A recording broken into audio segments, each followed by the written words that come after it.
Of course, we are a country built on immigrants and refugees, and President Biden says they will increase the amount of refugees accepted into the United States up to 125,000 annually, which is nearly 10 times more than the previous administration's limits. Leah Shields on your side outside of a local organization that is an official resettlement group here in Jacksonville. Hello, Leah.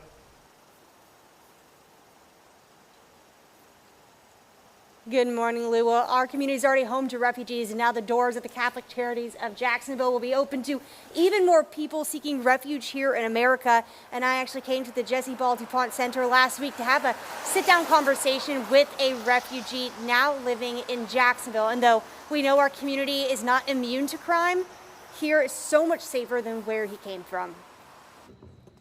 Jonathan DeCola and I are both 25 years old, living and working on the First Coast. But how we got here is vastly different.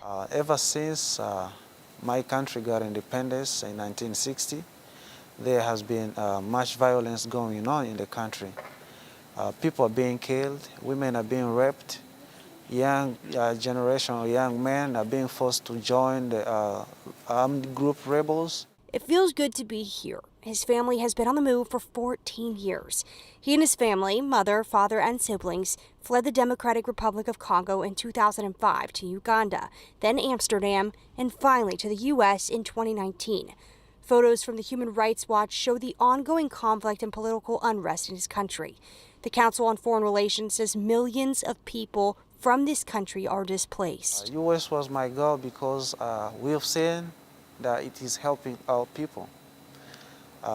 They welcome people well, and it is a land of opportunity for everybody.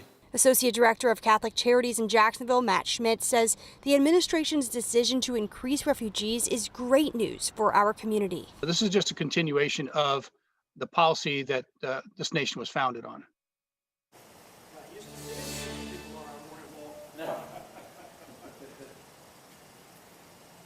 How do refugees make it here? Well, I'll cover the process coming up next on Good Morning Jacksonville, but I can tell you it's a long process, could take up to 2 years. In downtown Jacksonville, Leah Shields, First Coast News on your side.